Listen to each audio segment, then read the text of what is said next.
What if one of the greatest ancient mysteries on earth has been hiding in plain sight in Ethiopia?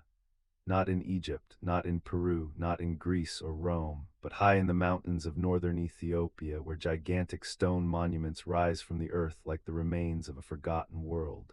Some of these stones weigh over 500 tons. They were carved with astonishing precision, moved across rough terrain, raised upright without modern machinery, and yet almost nobody talks about them. For decades, historians claimed these monuments were simply tomb markers built by the ancient Kingdom of Axum around 1,700 years ago.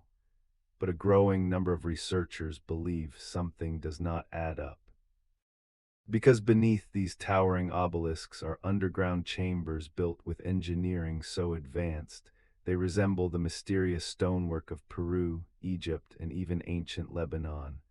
Massive blocks, perfect joints, no mortar, no cracks, and perhaps most disturbing of all, some evidence suggests the most advanced structures may actually be the oldest, meaning the civilization officially credited for these monuments may not have built them at all. Tonight, we explore the hidden mystery of Axum and the possibility that Ethiopia's true history is far older than we have been told. Long before medieval Europe emerged from the Dark Ages, the ancient city of Axum stood as one of the great powers of the world.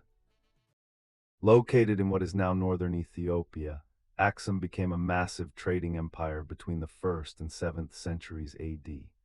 Its merchants traded ivory, gold, spices, incense, and precious goods across Africa, Arabia, India, and the Mediterranean. Some ancient writers ranked Axum alongside Rome, Persia, and China as one of the four greatest civilizations of its age. And in the early 4th century AD, Axum became one of the first kingdoms on earth to officially adopt Christianity. But the true mystery of Axum is not its religion, it is its stones. At the center of the ancient city lies the Northern Stele Park, a massive archaeological field filled with giant carved obelisks known as stele. More than 120 of them stand scattered across the site. Some are crude and unfinished, others are masterpieces. And one of them was so enormous, it remains the largest single-piece obelisk ever attempted anywhere on Earth. The Great Stele of Axum once towered 33 meters into the sky.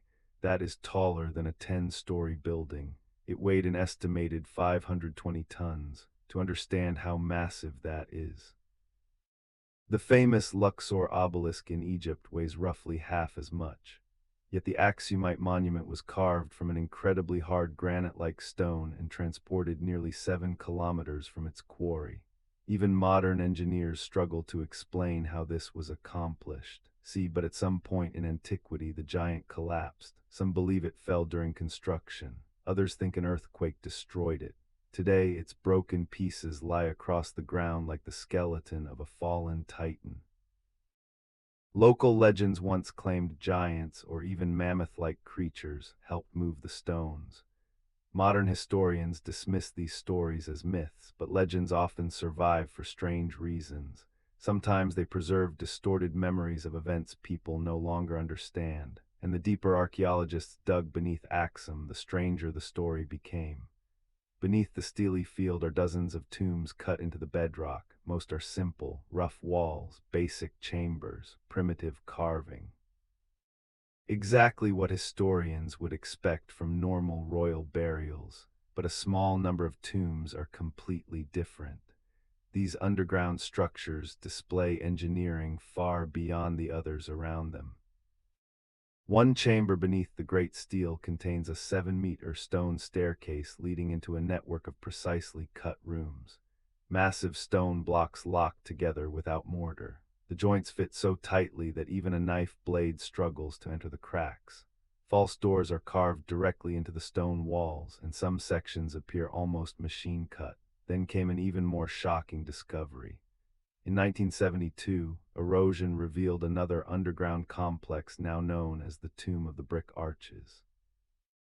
Inside were enormous dressed stones fitted together with incredible precision, but one detail stunned researchers: metal clamps, Ancient metal clamps had been inserted into the stones themselves to hold the blocks together.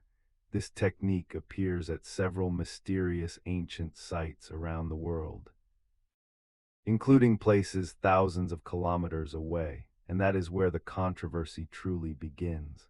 Some independent researchers noticed that Axum stonework looks strangely similar to megalithic sites in South America, especially the ancient Inca foundations in Peru. At sites like Coricancha and Sacsayhuaman, enormous stones fit together with impossible precision. The same strange features appear there too: polygonal blocks, mortarless joints, stone nubs, massive fitted slabs.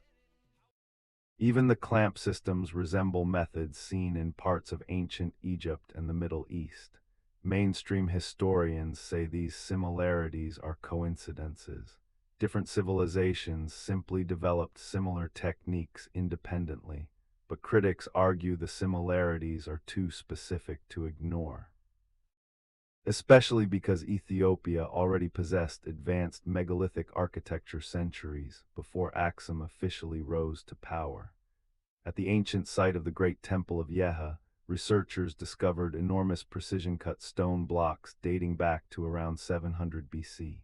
That is hundreds of years before the Aksumite Empire, meaning advanced stone construction in Ethiopia existed long before official timelines suggest, and this raises an uncomfortable possibility. Finally, Christian symbols appeared before the kingdom collapsed in the 7th century. But some researchers believe the timeline may actually be backwards. Why? Because certain details do not fit the official narrative.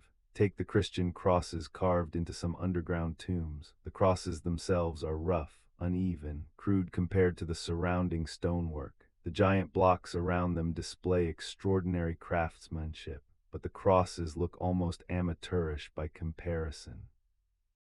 Now, to be clear, there is no verified evidence of aliens, no proof of a lost super technology, and no confirmed ancient global civilization connecting Ethiopia to Peru. But there are real unanswered questions. Questions mainstream archaeology often avoids discussing publicly because the evidence remains incomplete. For example, why do the most advanced structures appear isolated among simpler constructions? Why do certain carving styles seem far older than others at the same site? Why do ancient Ethiopian megaliths share features with distant cultures separated by oceans?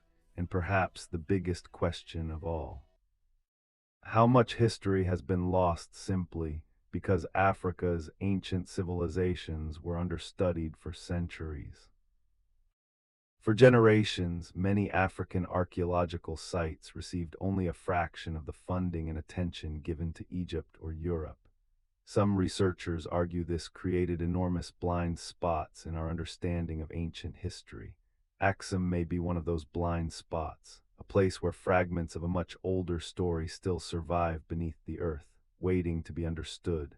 Today, the giant stones of Axum still stand over Ethiopia's northern highlands. Empires rose around them. Religions changed around them. Wars were fought around them. Yet the stones remain. Perhaps they truly were built by the Axumites alone, or perhaps they are the final surviving fingerprints of a civilization history has forgotten. Until deeper excavations are allowed, until more research is funded, the true origins of Axum may remain one of the world's greatest mysteries. And somewhere beneath the Ethiopian earth, the past may still be waiting.